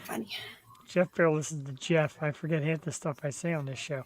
But yeah, man, like that's and like V was saying, like community, like bands, meeting bands, and getting together and doing stuff. That's what we're trying to do out here. That's like the goal. I've asked George about, you do have a great memory. It's kind of attractive. I know. Marriage proposals, guys listening to me, like, what's happening tonight? Right? What's going on here? You know what? Just subscribe and buy a t-shirt. Not you, George. You get a free t-shirt. But the rest of you is, Yeah, you're good. if you want to marry Jewel and buy a t-shirt, email us at the I pimp her out for a t-shirt. I'm just that classy. Nah, Yeah. You're awesome, dude. I don't blame you. I mean, a lot of people, when we go out to these Future Stars shows, are like, oh, where's Jewel? And then you meet, you're like, wow, that girl's like really something. You have like a very classy personality, good style about you. You're modest, you're calm. And I'm like this big mouth running around. And the parents by now are probably, look at this jackass big mouth. So, Oh my God. I'm here for it. Come till I get a couple captains in me. Hey, what? Get a couple captains in you and a little cubic zirconia, and you got What? I said nothing. You said you want another marriage proposal. When you put in the comment section, it gets out. I'm sorry. Yeah. I got your back, bro. I love you. Soon enough, it's going to be the Yo Show with Jewel and George. I'm going to get the boot. Jewel's like, look at this guy. Just glad these lights are hiding my blushing cheeks. Oh, they don't hide mine. I look redder everywhere. I watched the replay. I'm like, I watched the replay. I'm like, oh my God. You know what? I've only had one beer. Oh, speaking of beer, Jewel, George, I don't know if you're a fan of the program, but you'll appreciate this. Tonight I'm drinking Tippy Toe. Oh, shit. And if you look at it, right, it's Seinfeld. It's got all the little Seinfeld pieces on it. Let's take a look real quick. That's so cool. It's got, well, that's not. Not listening to Seinfeld lingo. Now, there's a George. There's a George face. There's a Larry David face. There's coffee, I guess, like the... Junior Mints? No, they do have the lemon. Remember George got the lemon in his eye? I kept winking. They got that. They got the taxi cab. They got, what else we have here? Yeah, some pretty cool stuff, though. How about that? Yeah, but it's Tippy Toe, and it's delicious, too. Where do you find these things? If you ever find something like I watch or I like, just grab it. Dude, I should have brought you a Greta Van Fleet beer. I can't believe that's out there. Did you see V's cover of Greta Van Fleet? I forget what song it was. Which one? I'll look it up. I think the funniest thing is when they came out with that beer, and I put a picture on Facebook. I'm like, look what's out, the Greta Van Fleet beer, blah, blah, blah, blah. My buddy Justin Slavin said, I heard it tastes just like the Led Zeppelin beer. I'm sorry. That's funny. That is actually really funny. That is funny. Google it, bro. Google, or go on. You got to get yourself an Untapped. Go on Untapped. Download the app. This way you can load all the beers you drink. Like Tippy Toe. Tippy Toe. Tippy Toe. Lemon Tree. You know what we had over the weekend? Did you ever have a buzz ball? No, but I'm intrigued. Hit me because I'm going to write this down. They're like this big. Well, they're all different sizes. You can get like tiny ones. You get them. Do you know that place by you that sells like the slushies and stuff? That good distributor? Oh, Dion's. Yeah. Yes. They have the little ones, but I think you can only get the other ones from out of state. Because my sister was in DC and she got the ones like this big. Did you just going to drop the Hell House? Yes, I did. Excuse me. Hell House whiskey. I'm down for that. Too, oh. You know, true, I'm like a closet whiskey fan. Like, I hate it, but I love it. When I'm drinking, I love it. I used to love Crown until it shot out my nose. Ugh, Crown. And then I was kind of off Crown. Like, it's dangerous. And like, because people are like, oh, well, doing a couple shots of Jack doesn't make you a whiskey guy. I like Jack. Not that I like Jack. I hate Jack. When they mess up and make me a Jack and Coke, they did it at, what's his name? Where? I won't name names, but they did it at, that place. And, they gave me a Jack and Coke instead of Captain Coke. I almost died. I was right, Captains are drawn. Did I see you this weekend? No, I didn't. I missed you. Hmm? Is there something good that I missed? Is there a picture of you drinking something fun? Captain and Coke is. Wow. Our spirit. This marriage is going downhill already. What? What'd you miss? You missed everything. Where the hell have you been? God, I'm like a parent. J.D. Wolf's getting ready to call the cops. I'm like, something happened to J.D. Wolf. What you missed is a terrific artist, dude, Veronica Witkin. Follow the scroll because you like jams and rock stars. Go get it. Brent, so Brent is becoming our international traveler when it comes to music, and I'm very happy he went to see. Very cool. And the show looked around. I did see the video. You're right. Did see the video, and you were rocking it, dude. Beautiful. Life. Speaking of life, look at her all dolled up tonight to come on the air show. I appreciate it. Ladies and gentlemen, it is our spokes angel, Miss Joey. Joey, good evening. Make sure you hit the subscribe button and turn on all notifications. And hit that like button in the face, but don't break your screen. And yeah, Mitch. We have merch. And we have a sponsor. Who's our sponsor? Me. Oh, yeah? Oh, yeah. We got Joey's bracelets available at Ladies Who Rock for a Cause this weekend. Very cool. I love When in colors, just comment down below. Yeah. If you're going. All right. How about that? Look at her, boy. Did you watch The Simpsons a lot? Yeah.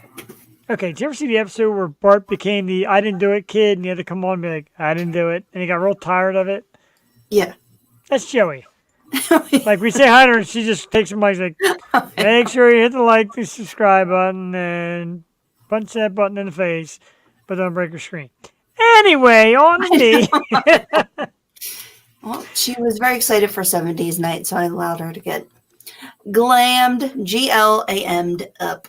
She did, and she looks fabulous. She is such. I'm telling you, Joey, I've told your mom 1,000 times, if 10 years from now, if you're not just killing it on a stage somewhere doing something, I'd be like shocked. She was trying to help me with bands from the 70s, and I was explaining, but she's pretty good at like knowing timelines, like what's 80s music, what's 90s music. Like she's starting to get a grasp of like what's what and what's cool. Who's your favorite band, Joey? Who's your favorite band? Nirvana. I have two Nirvana shirts. Yeah, Really? I didn't even know that when I asked. I'm like shocked, but it's an amazing answer. It's also my wife's favorite band, so it shows you the generation that gaps and yeah. But she shows me new stuff, like V was saying, like TikTok, like it really exposes kids to like music. I mean, you got to be careful what they're watching. Like I'm constantly monitoring, but like music wise, it is like a great resource for that. Oh, and also, the only things I watch is either preppy TikToks or Tamagotchis. So that's all I watch. Good stuff. A lot of YouTube going on here with these young boys and a lot of the language of the stuff they're watching. So, Joey, one more time. Yeah. Being a Nirvana fan, Joey, so Dave Grohl as the lead singer of Foo Fighters or Dave Grohl as the drummer of Nirvana? Which is better? She does like Foo Fighters. Like, there goes my hero. Yeah. I like Foo Fighters. I'm not a huge Foo Fighter fan. I like them. But I love Dave Grohl. I think he's amazing. He is. He gets the babes. He does get a lot of babes because he's his cool. Hot Ones. Do you watch Hot Ones? No. You don't watch Hot Ones? It's so funny. Wow. It's like a dual face. You know when they eat all the hot wings, the celebrities? And okay. I have seen it. I don't really watch it, but I've seen it. Okay. Just watch, if you're going to watch one episode, because they're short, and it's just a little interview. And the guy's really good at interviewing people, too. I look to him for ideas and such. But Dave Grohl's like the best one. It's so funny. They get bombed because Dave has this like boom wah that he makes for him, and it's like shots. So every wing they're eating, they're taking a shot. It's so funny. Kind of sounds like my episode of one of those years of the indie pod show when I got on early and drank hot stuff and did shots and drank my own saliva and all that nasty stuff. Oh my God. You did eat hot. What was it? What did you eat? I don't even remember the pepper, and I didn't even get the peppers they had for everybody else. So my pepper was supposed to be mild, and I was like dying. And then I did a shot of tequila, which I put Tabasco sauce in a shot of tequila and did it. And there was okay, maybe Jeff wins. And then it was so hot, I spit it into the shot glass. And then later on, drank my shot glass spit. So yeah, I was sorry. It was nasty. I'm not even trying to. No, it wasn't as hard as a ghost pepper. Ghost pepper is what they gave out to everybody else. I forgot to water them, so I had to find a pepper at the end. But man, Oh my god. Jenny Wolf, there's video of this out there somewhere, and I have to find it because it's classic. Were you going to say the chicken wing story this weekend? Because What chicken wings are you- we had. That's more along the We lines had of what I. food. Let me tell it. So, Oh, chicken wing story. so we were at Chinese, and I'm thinking like, oh, I'm gonna get some like good chicken. There was peppers, literally a whole dang pepper. No, so yeah, me, her, and Doug got the Chinese food, and it's General Tso's, right? I mean, sometimes Yeah, it's like- sometimes a little spicy, but like Depends on where you go. me and her ate it, and our faces were like deep red. We're like, like I had to dunk my head. No, I Amazing. literally like chugged my icy. Meanwhile, we look over at Duck, and she's like on the pepper. We're like, how do you? And I ate like no matter what spicy food you'll give me, like no matter how You're tiny. pretty good at spicy food. You're better than I am. Like, I'm not. Yeah, I And can. the I new couldn't thing- make it for a whole bag of Takis. Oh, them Takis. They're big in my house, too. And Cassie ate one, not realizing what it was. ugh, No, yeah. but the thing is, I was like, oh, let's get the blue ones. They're not that spicy. Yeah, it's like blue heat. They're all spicy. No, you can smell the heat. That's nasty. That's when you know it's nasty. And like I said, I don't do that good with it. Like Tabasco sauce is like my sauce. And that's not even that hot. It's like a smoky or ish. Yeah, Right? Okay. I enjoy it, but I like that. What's that other real popular hot sauce? Sriracha. Like, Oh, sriracha. Mm-mm. yeah. I actually don't even know if I've ever had it. Anytime I do Mexican, like I usually just make my own Mexican food. So I can make it mild. But I do make a good bang bang. And my bang bangs Oh. with sriracha, and and it's got. And I always thought it was like impossible, but you get the recipes, you start making them your own, and when you get that sweet start with that bite at the end, I'm like, man, it's really good. And yeah, I make a good one. One of these times, one of these parties, one of these somethings, I'm gonna make it. It's The great. right ingredients make all the difference. Like I made a shepherd's pie with like all the ingredients that you're supposed to have at the same time. I'm like, this Yeah. is what it's supposed to taste like. Good This is the right Lord. way. But yeah. Oh, Tinga is spicy, but it's like manageable. We joked around the other day, just talking to random about, like me and Cassie, about people if they ever had to move into our house. And we're like, yeah, this person, that person. We mentioned Jewel. I'm like, if Jewel moved into this house, I would need pie once a week. I would need some kind of pie, And I'm like, Jewel can bake and Jewel can cook. So yeah, you're on the list. So if you ever need an emergency place, we got you. Oh, hell yeah. Make some late night snacks. Shepherd's pie sounds really. I love shepherd's pie. You know, too. I'm so hungry. Right now, I haven't even eaten. I rushed him. I was so late. Let's do some topics because topics are fun. Labor Day came and went. Anything exciting? Like I said, we did the cookout, my wife's party thing, but it's last few years. Again, people always say COVID. Not a lot of people doing much. I didn't hear much about Labor Day this year. Yeah, I mean, I think people are just doing their own thing. I got out once. Once. Like for like a minute. But yeah, just stayed local. I haven't been down the shore all year, so I am going to Virginia Beach next weekend for the air show. I'm so excited. And we have like So jealous. the VIP package, and we're going to be like staying right on the beach, but the show is actually on the naval base, so we get to like go in the jets and stuff, and she's gonna have a ball. Like we've both never been, so that's gonna be our little vacay. But yeah, I know a lot of people usually. I tell you what. Tour. I tell you what. If you want to have a great time on Virginia Beach, Facebook message or text my boy Tim Simmons. Him and his wife Dawn know all the spots. If you're a brewery person, they know them all, and they show you a good time. They're great there. And if you're running the Tiffany, yeah, That's man. awesome. Yeah, I hope I run into Tiffany, and yeah, I'm just gonna miss Magdalene, and I'm also just gonna miss Austin. Austin's gonna be there at a horror convention, but like Really? just a couple Oh, days before. man. I know, I'm like, damn, but it'll be fun. It'll be fun. I'm a little jealous of that. That sounds absolutely amazing, and I love Virginia Beach. And like I said, Tim always makes us feel at home. We always have a great time out there. So yeah, I'm a little sad by that, but But it sounds like but like football's back. How you feeling? right. I'm feeling good. I feel good, and a lot of people are like, last year's a fluke. You know, you won what, 14 games last year? You made it to the Super Bowl. That's not really a fluke. So I'm excited. And like I said, my fantasy draft in one league, I got Jalen and came right back with A.J. Brown. Like, I need my Eagles, man. I love me some Eagles. Psyched for Eagles. And the best part, Jewel, Elena in the Future Stars show, she's like, they're not going to be on Sundays when the Eagles play. They're going to be on Saturdays or non-Eagle weeks. She knows. That's amazing. Right? That's That's very cool. Man, Penn State did look pretty good. Good Yeah. performance. And you know, they've been starting out these seasons hot and riling up a good record. Then they run into one of the big dogs, either Michigan or Ohio State the last couple of years. And it's tough. They're not quite there. They got a quality program, but they need a couple more like really elite guys to make it to that level. Yeah. Bring back guys like Tom Bahali. Yeah. And him, people of the like. But yeah, I would love to get to one of those games. Like a fall bucket list. Yeah, right.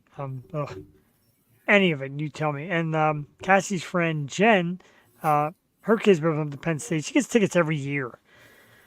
Whiteout game, corner end zone, an experience unlike any other. Oh my God. We gotta go. We gotta go and tailgate. It's Well, been too long. somebody's gonna watch Cassie because the night she tailgated, she passed out during the game, and the guy's like, "Dude, your girl's asleep." Like, yeah, I know. Yeah, I tend to fall asleep in the streets of Penn State too. So Well, she fell asleep we got her into the stadium, then she passed out in the seat. Ay, man.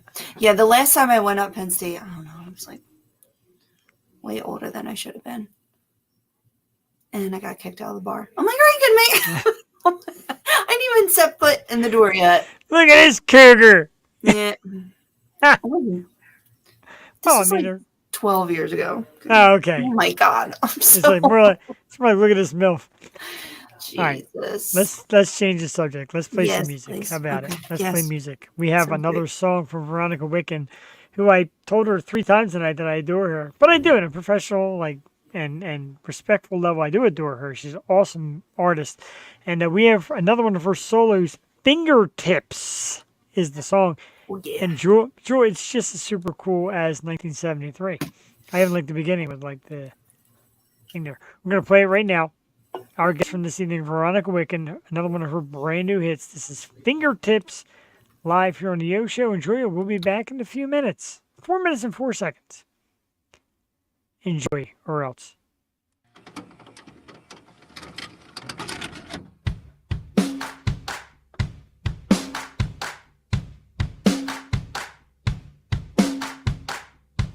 No one cares for what you gotta say, and no one cares about what I say either.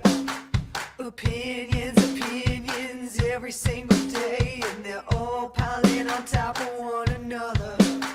Anonymous, a bottomless pit of ravenous, morally ambiguous voices that just won't stop. I'd rather you not. You don't care for what others believe in, and I don't care about what you're preaching. You've been accusing people of thieving while begging, borrowing, and stealing. It's typical, egotistical, kind of biblical and cynical. Critics that just won't quit. Get over it. What you're saying with your fingertips, what you're shouting from your bloated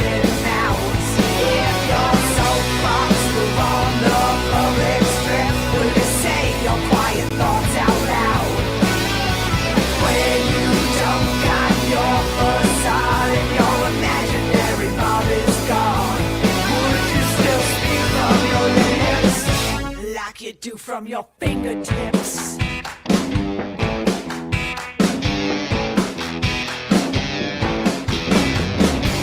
I don't care what you're thinking of me, and you shouldn't care what I think of you.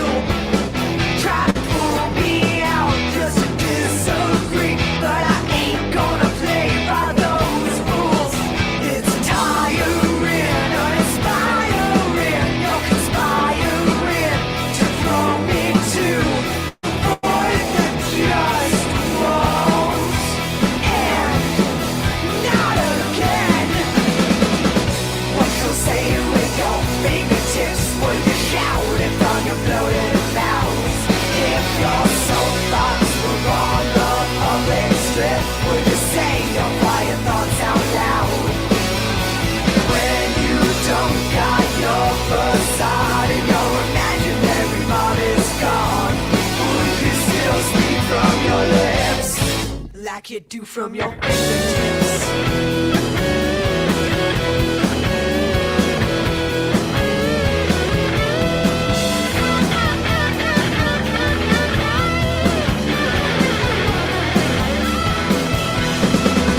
What you're saying with your fingertips when you're shouting from your bloated mouths. If your soapbox were on the public strip, would you say your quiet thoughts out loud? When you don't got your facade and your imaginary mom is gone, would you still speak from your lips? Would you still speak from your lips? What you do from your fingertips? Were the words coming from your lips match the ones in your fingertips? Would you still speak from your lips like you do from your fingertips?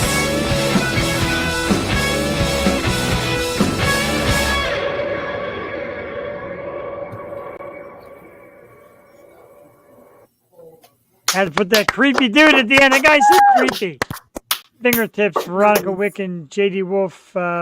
He said, you're getting into it. And I'm telling you, okay, I'm feeling this actually. Is what it was. And J.D., your guy's been with us for a long time now. You come in, you come on every week. And I jokingly said it, and I kind of meant it. I was worried when you weren't here tonight. But Veronica and the Glam Skanks were the first band I ever sat down and interviewed when I did the Stoop with John back in the day, before me and Jewel got together, before I even knew Jewel. And I interviewed him live, and it was just so electric. And to watch her on stage, and Veronica is just, I've gushed about it. A smart artist, a strong artist, a confident artist. The music is great.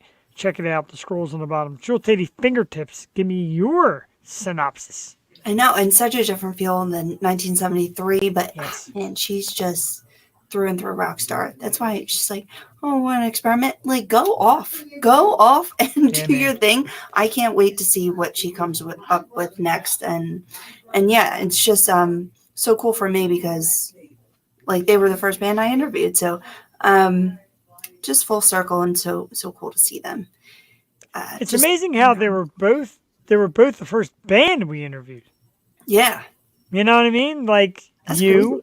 and me, and then we did it together. They're awesome. And again, I don't know if they'll catch this or if they still follow V and they might watch it. Millie, Allie, Cassie, the gang. Love you, girls. Love you to death. Love Millie so much. We love you, Millie. I'm trying to think who was my first local band or ours. Molly Rhythm? I think it was Molly Rhythm. I'm pretty sure. Oh yeah, because it was like 10 of us. Right. And I remember you bringing that to me. And again, it's like platonic stuff, but I'll say the words. I fell in love with your entire approach when I'm like, wow, this girl has got it. And then you started mentioning more, and there's no disappointment between the Overwinters and Jen Peg and just Moonroof, Bees, and Bees has gotten big enough that they're moving upstate. Our good friends at 717 Radio, Jesse Morgan, he's going to have a show with Bees. I'm like, dude, where's your friend Bees? He's like, I've been looking around. He's like, they're a cool band. I can't wait to have them on. That's pretty cool. These are so cool. Love those guys. And yeah, just the local talent was just, insane. So, like, we have to do something. Like, we have to get these guys on. I'm so sad Jen Peg doesn't make music anymore. That makes me so sad. Wow, really? She does Wow. like commercials and Really? yeah. But Wow. what a voice! What a voice! Right? We have to check her record. I'm trying to think of who's been on the most as a guest. And I know Jen's got to be up I there. think Brandon is high. Brandon, I think up Brandon there. had 4 visits. Troy had 3. Brandon's like, we don't. Can I come on? All right. We're like, Can I hell come on? yeah, you can come on. Brandon had a couple trips. George Nappy. Powell had 3 trips. Mike Nappy had quite a few trips. He's great. We got to do him again. I love that dude.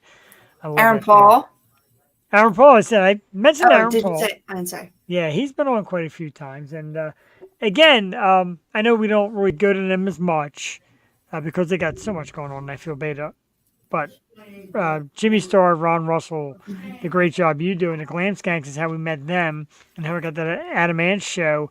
And they came on our show for one of our anniversaries and chatted with us. And again, they brought us to this. I didn't even know what StreamYard was or how to do this format until Jimmy Starr introduced me. So we thank you every day for it.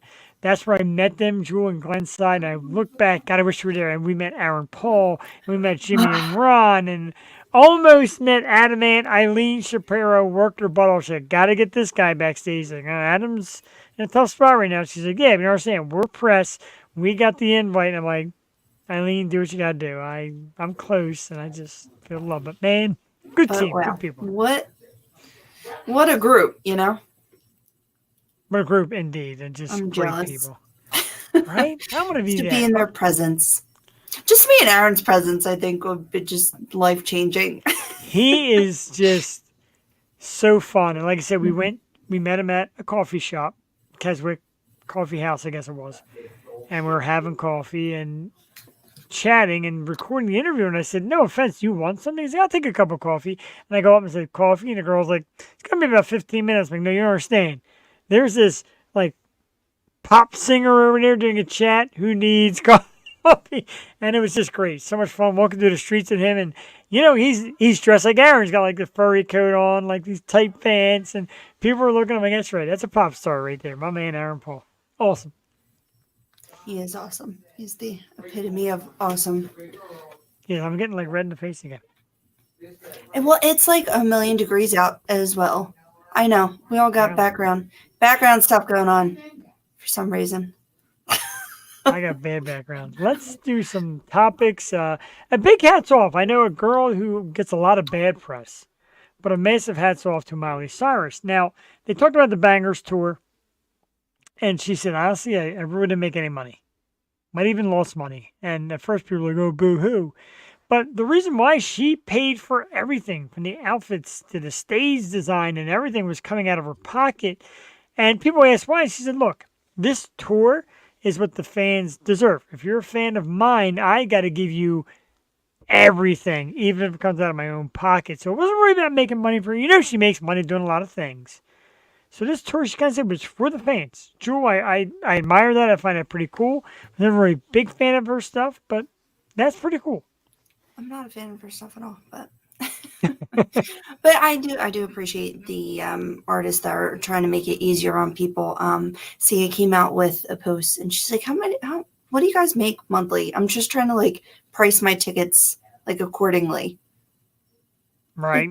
Like, that's pretty damn cool. And Taylor Swift and Beyonce giving back to like their whole crew and stuff is pretty damn cool. I mean, they gotta do something. They're making like they make a lot of money. There's a lot of people behind the scenes of all that money and scenery and everything you get to do, and you know the people that make it look easy for you. You see a lot of these pop stars, they just walk on stage, start singing, and then they go home. Makes it look pretty easy. There's a lot of people behind that.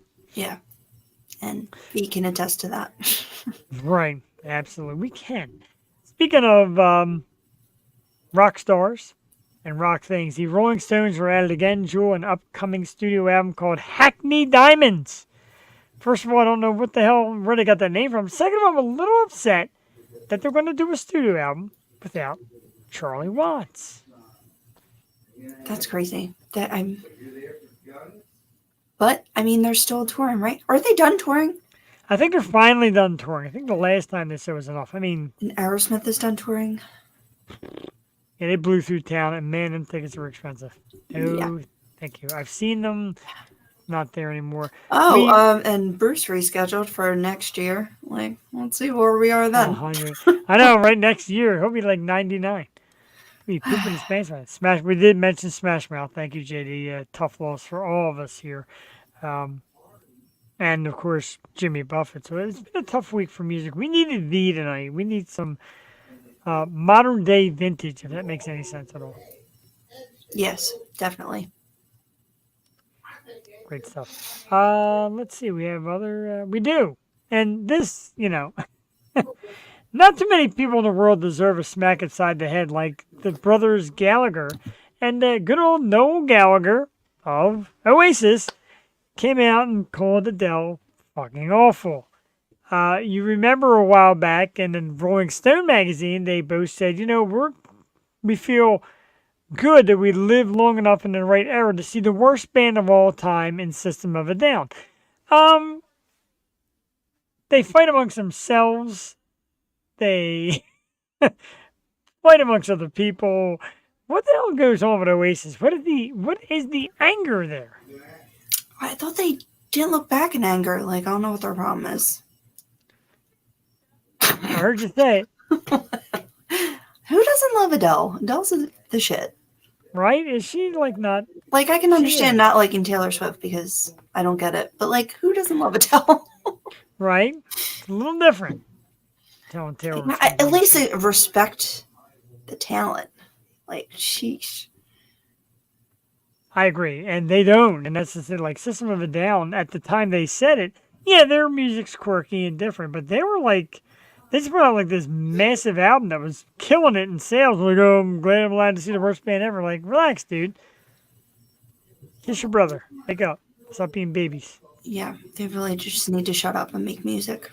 Exactly. Or not, and just disperse. Right. And just disappear.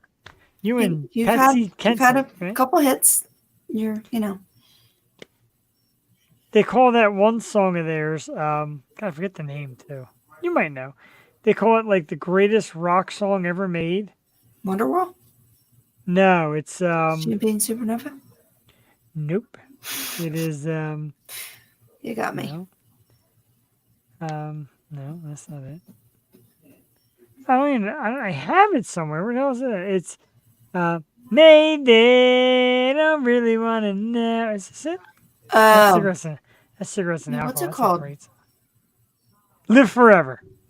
Ah, yeah.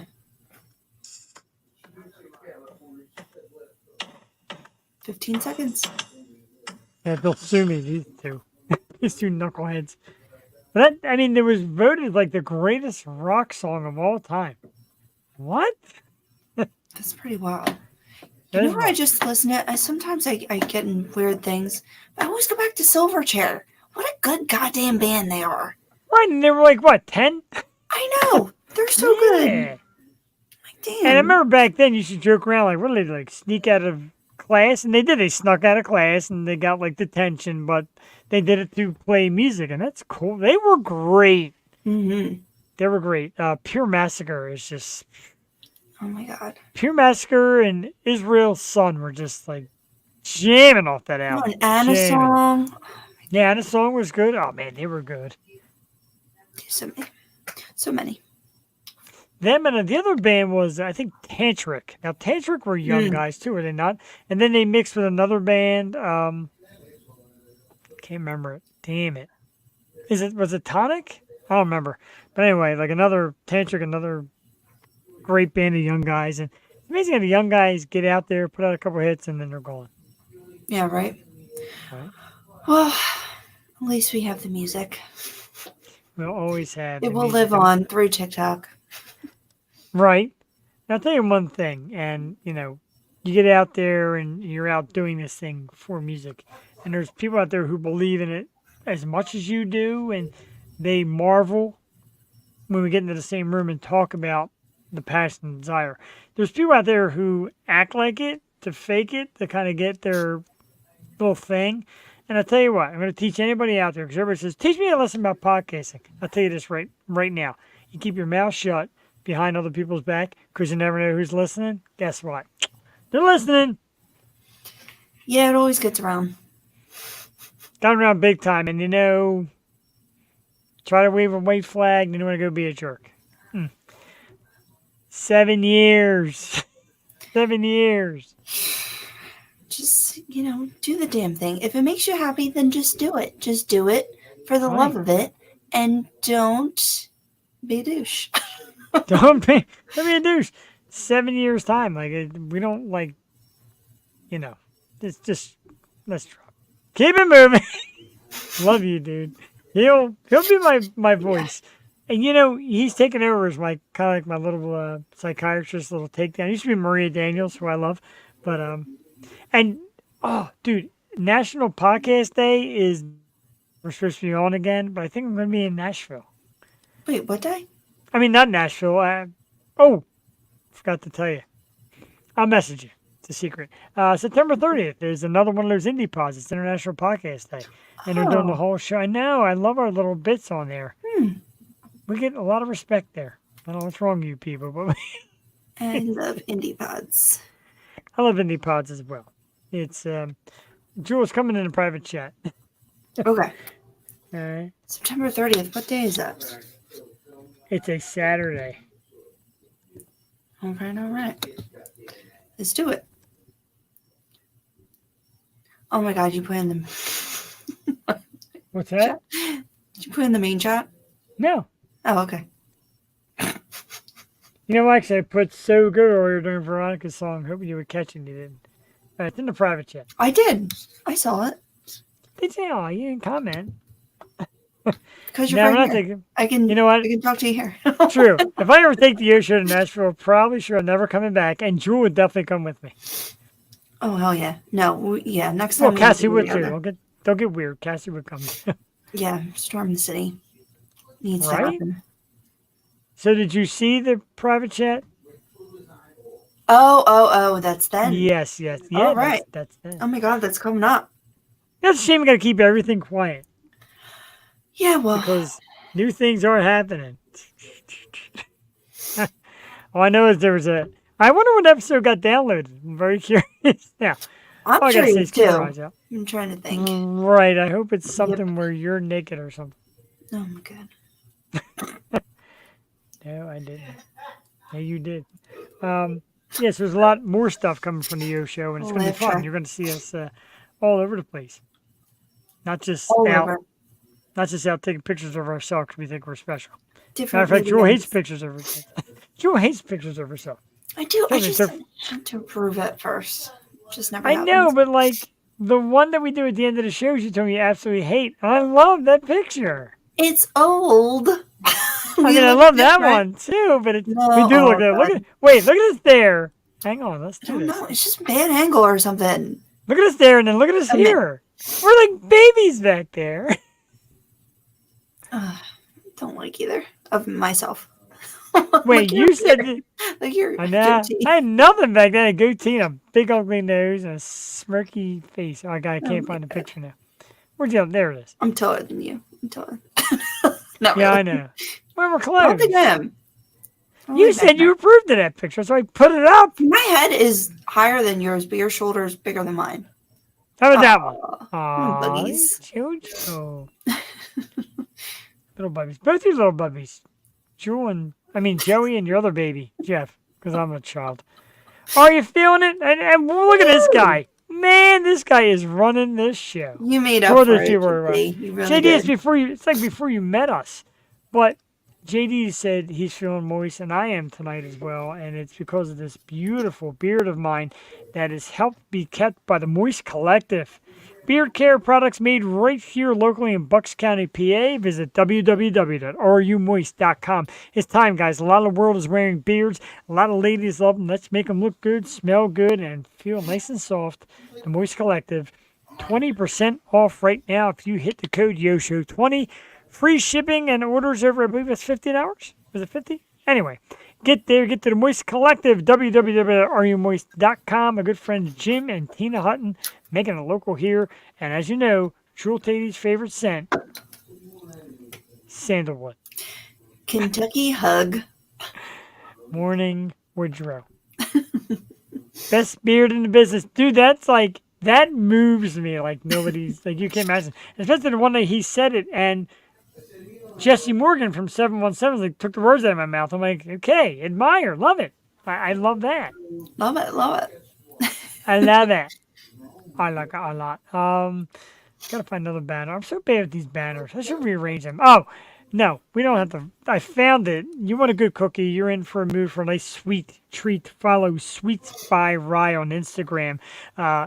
Jules family, and as you know from what I tell you about Jules' amazing baking, if it runs in a family, these are easily going to be the best cookies you will ever eat. You can place your order right on Instagram. So go on Instagram, follow Sweets by Rye, check out the selections.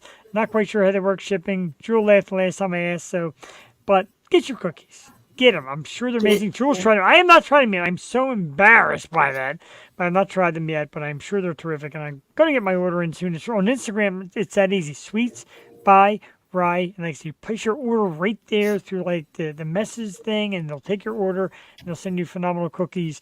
Jewel, I'm so in the mood for cookies. I know. I'm really just, cookies are my weakness. And Cheeks Inc., wherever that is. Cheeks. Cheeks. Yo, yo.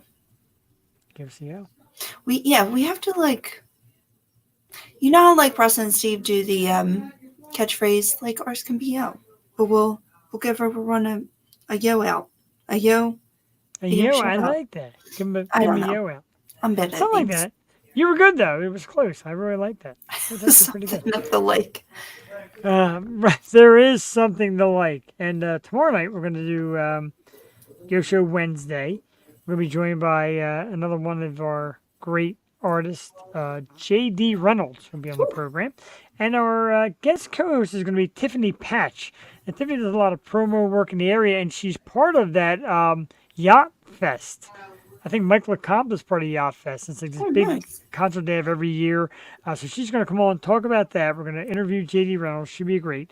Can we get an invite to Yacht Fest? I know. I want to go to the Yacht Fest. Forget everything else. Right. I want to go to Yacht Fest. Another JD, cool, right? You know, there's only room for one JD. I'll trade JD Reynolds, JD Wolf. Next week, Jewel, I'm telling you, tell your friends if you're out there watching live, if you watch it recorded, whatever the hell it is, tell your friends, tell your enemies, tell your families, tell everybody you may know, because next Tuesday here on the Yo Show, one of the hottest young new bands out there, Young Other, Jewel, comes on to the show. Can't wait to talk to Dale and the guys from Young Other. They are sensational, and they were going to be here next Tuesday night right here on the Yo Show. Young Other, a sensational band. Very excited for that. It's going to be a great week. We got Lee's for a Cause Saturday and going right into another great week of music. Like, let's get it. JD, get ready to download, because Young Other is alive, and they did. Jewel, last time when I met Young Other that day, it was at that amazing show up at Lovedrash where we met Suzanne from Magdalene and Saint Diablo and a lot of great bands. And like just the whole magic of the night, and like getting to meet Young Other, meet the guys, great conversation, exchange like information, and then during a Nail Bite song they invited Dale up to sing with them, and I was like, wow, like just amazing. Yeah, so awesome band on our program next week. We stick around and stay tuned to our website, www.theyoshow215.com, and also on Instagram, theyoshow215, and YouTube, because we got announcements. Things are coming. They're already starting to sneak them out, and we got to kind of rein them back in, Jewel, because they're already trying to put it out there. Rein it back in, and you know where to find us. Jewel, great night. It was an excellent night. So happy to see Veronica, and like I'm just so thrilled at what's to come and what's to come from her and new music and everything. So let's just keep it rolling. I agree. We will keep rolling. We'll keep rolling every Tuesday night, and we will be here in your face for it. Remember, one more time, find Veronica Witkin Instagram at V_Witkin_music or Veronica_Witkin. Website is witkinmusic.com. Find her on Spotify, YouTube. The new hit single, 1973, was played here tonight. So if you missed it, get the replay, tell your friends, listen to some great music. awesome as always. And thank you, JD. Good night, dude. Thanks for popping in. Steve Higgins, my man. Yo, night all, dude. Your kids, that band, a few weeks on the program. It's going to be in November, but so excited for it. There's Yes. so much great music out there. And I just love to butt kiss these amazing artists and tell them how great they are. It's not butt kissing. It's just, propping them up as they should Right? be. Spitting facts. And Yes. it's not just music. We do authors and actors and artists of all sorts. But we seem to get a lot more musicians. And I'm perfectly okay with that. Yes. We're going to take you out. Oh, good. Oh, I thought you had something to say. I'll tell Nope. you what, Joel. Trying to get out of here. I got you. We're going It's so to do wet something in different. here. We're going to do something different tonight. We're going to share a different ending song. Instead of What Fire Cannot Burn, we're going to come back and bring you 1973 all over again. How about that? All right. All right, we're going to take you out with the awesome Veronica Witkin and the song 1973 because it's a great number, and if you missed it, we're going to give you a chance to do it again, and we're going to make it our exit song tonight. So for Jewel Tatey, Jeff the Shark Purdy, wishing everybody a great evening, and thank you for tuning in. We'll see you next Tuesday. Ow. Good night. Good night. Is the volume up? Yes, it is, and here we go.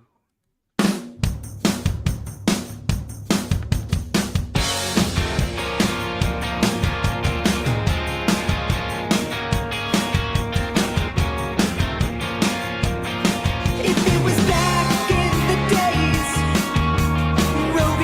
Wade, velvet haze, could we be all the rage, like David and Angie on display, or Vic and Bianca on the page of a magazine? If it was 1973, we could be like they were, driving Saturday in the back of a ragtop. If it was 1973, we could be suddenly you and me in 1973.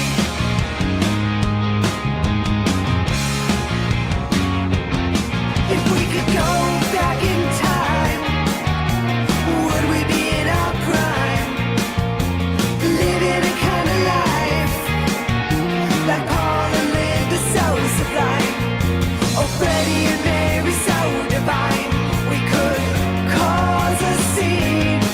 If it was 1973, we could be like they were, driving Saturday in the back of a ragtop. Is it just a fantasy? We could be suddenly you and me in 1973, 1973, 1973, 1973.